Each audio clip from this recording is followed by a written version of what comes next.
Tennis has been blessed with many great players and legends, but we are very lucky to live in an era where all of the three greatest players played at the same time. I'm talking about the big three of tennis: Roger Federer, Rafael Nadal, and Novak Djokovic. In this video, I'll tell you who is the GOAT among these three and why he's the GOAT. Please don't take anything personally. Everyone is free to form their own opinions, and you're free to agree or disagree with me. Make sure to leave your thoughts and suggestions in the comments. Well, to be honest, most of the people think that the one who has the most Grand Slams or best statistics is the greatest of all time. End of conversation. While I agree that Grand Slams carry a lot of weight in this argument, you still have to look at other things. By other things, I don't mean to say elegance, fighting spirit, etc. By other things, I mean context. You have to take a deeper look into everything, as stats on paper can only tell you half of the story. And trust me, they do. First of all, let's talk about the dominance that these guys have had in this era of tennis. As you can see from the table, the big three have shown sheer dominance in Grand Slams. Between 2004 to 2023, they've won a whopping 65 slams out of 79. With those much slams on each player, a strong case for any of them in the GOAT debate can be made without a doubt. To begin the analysis, let's roll back in the years and talk about their respective eras and primes.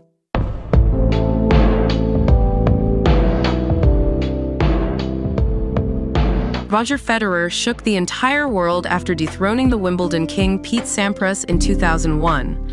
As you can see, of Roger's 20 Grand Slams, 15 of them were won before 2010. Since 2010, he has only won 5 more slams, 3 of which came during 2017 and 18. That means he's got 2 slams between 2010 and 2016, well in his prime in a 6-year span. You might say he was very old at that time, but that's not correct, because Roger was still well in his prime at 28 years old. So how and why did this happen? He wasn't suffering from any career-threatening injury during those years too. Well, there are 2 answers: Nadal and Djokovic. You see, before 2010, Nadal had won 6 of his 22 slams, and Djokovic just 1.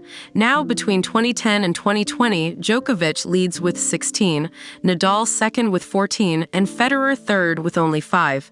But we all know that Roger is 5 years older than Rafa and 6 years older than Djokovic. It clearly means that Federer had half of his prime years without having to deal with a prime Nadal or Djokovic, who were young at that time.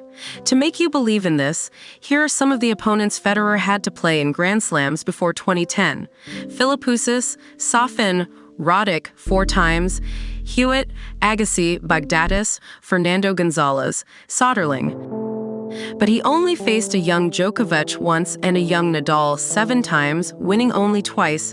In Grand Slam finals, you must remember that this is the Federer era with 15 slams, and at the end, Nadal was taking over the head-to-head with Federer.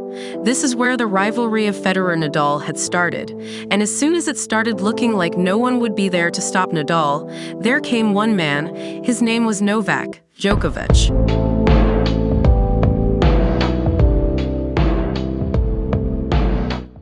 After a phenomenal 2010 season from Nadal, Djokovic started to dominate him, achieving a 7-0 win streak against Nadal, including 3 Grand Slam final wins. But Rafa, being Rafa, fought back and managed to go 6-1 in their next 7 encounters, also including 3 Grand Slam final victories. This is where the greatest rivalry shifted to Djokovic-Nadal. They went toe-to-toe against each other, battling it out, in their 5 sets down to the wire matches, trying to surpass Federer. Djokovic began to dominate Nadal again during Rafa's worst years in 2015 to 2016, but with another twist, Nadal once again started to match and even edged Djokovic after his resurgence in 2017. After 2020, this is what the big three and their slam tally look like. Nadal 20, Federer 20, Djokovic 17. It was after this point in time that we began to see the true decline of Rafael Nadal's body, which I'll get onto later. Now, let me get to the point. Take a look at this dominance chart between 2004 and 2020. You can clearly see that Federer was the dominant force before 2010, who enjoyed many of his prime years without competing against a prime Nadal or Djokovic. After 2010, it was Djokovic being the dominant force, who is now enjoying his time without any competition after 2021. My point is that Rafael Nadal had his entire career, his entire prime, sandwiched between the eras of the two other GOATs. Now, let's finally talk about Rafael Nadal's prime.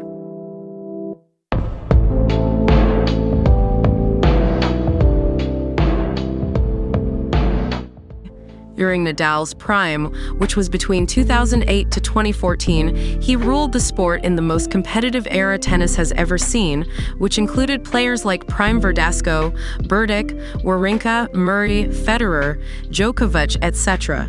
Now here is something that the stats on paper will never tell you, but context will. At the start of his career, Nadal had to deal with a prime Roger Federer who ruthlessly dominated his era. But during Nadal's own prime, he not only had to manage the toughest competition in tennis history, but also a Djokovic at the peak of his powers. Such tough competitions and battles throughout his career played a major role in the decline of Nadal's physical abilities in the 2020 era. And take a guess that which player benefited from this the most.